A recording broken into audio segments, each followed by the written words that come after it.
বন্ধুরা, তোমরা স্ক্রিনে দুইজন ছেলেকে দেখতে পাচ্ছ। পাহাড়ের গায়ে দুটি গাছের শিকড় ধরে ঝুলে আছে। দুজনই অনেক বিপদে আছে, কারণ যে কোনো মুহূর্তে তারা পাহাড়ের নিচে পড়ে মারা যেতে পারে। এখন তোমাদের এই দুটি ছবিকে ভালোভাবে মনোযোগ দিয়ে দেখে বলতে হবে এদের দুইজনের ভিতরে কে বেঁচে থাকবে। যদি তুমি উত্তরটি গেস করতে পারো তাহলে সবার আগে কমেন্ট করে জানাও।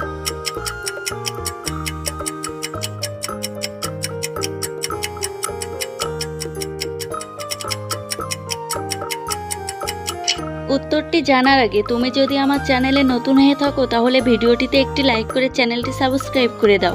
এখানে এ নম্বর ছেলেটি নিচে পড়ে মারা যাবে এবং বি নম্বর ছেলেটি চেষ্টা করলেই বেঁচে থাকবে, কারণ তোমরা ছবিটি লক্ষ্য করলে দেখতে পাচ্ছ যে এ নম্বর ছেলেটি যে গাছের শিকড় ধরে ঝুলে আছে তার পাশে একটি খরগোশ সেই ধরে থাকা শিকড়টি ছিঁড়ে ছিঁড়ে খাচ্ছে, ফলে এ নম্বর ছেলেটি নিচে পড়ে মারা যাবে।